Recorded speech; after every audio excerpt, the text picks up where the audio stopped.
F'Santa Lucia, il-Prim Ministru u l-Kap tal-Partit Nazzjonalista Lorenz Gonzi appella b'mod ċar sabiex dawk li se jivvutaw għall-ewwel darba fid-9 ta' Marzu jżommu f'moħħhom l-impjiegi li se joħloq Gvern Nazzjonalista fil-5 snin li ġejjin.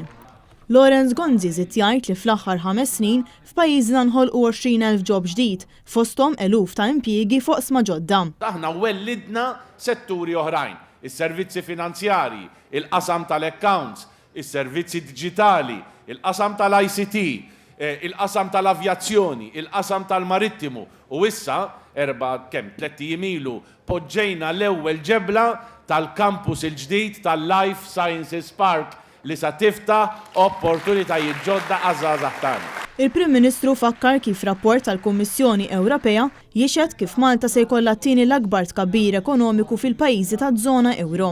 Fil-waqt li elenka diversi proposti għaż-żgħażagħ u studenti matul l-intervent tiegħu, il-Prim Ministru wera biċ-ċar id-differenzi bejn il-Partit Nazzjonalista u l-Labour li fi kliemu m'għandux sustanza.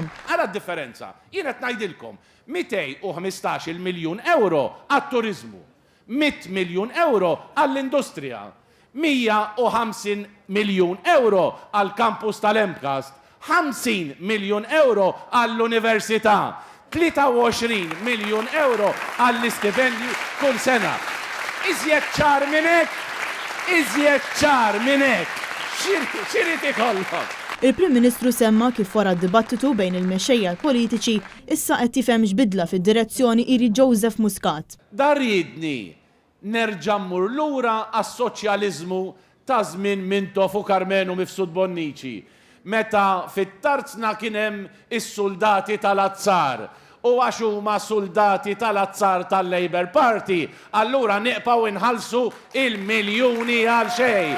Min-naħa tagħha l-MP Spanjola Teresa Jiménez Becerril qalet li m'għandix tinbidel id-direzzjoni għax pajjiżna sejjer tajjeb u semmiet kif Spanja għandu nofs iż-żgħażagħ bla xogħol.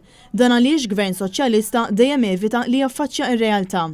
F'Santa Lucia tkellem ukoll John Sherry De Caro, President tal-Assoċjazzjoni tal-Fizjoterapija u Lecturer, li qal li x-xogħol tiegħu involva wkoll ħidma fil-volontarjat fejn matul is-snin ra qabża ta' kwalità permezz ta' fondi mill-Unjoni Ewropea. U l-istudent Clifford Joe Zara semma kif l-aħħar 5 snin u bbenifika minn 6,000 euro fi stipendji u smart cards.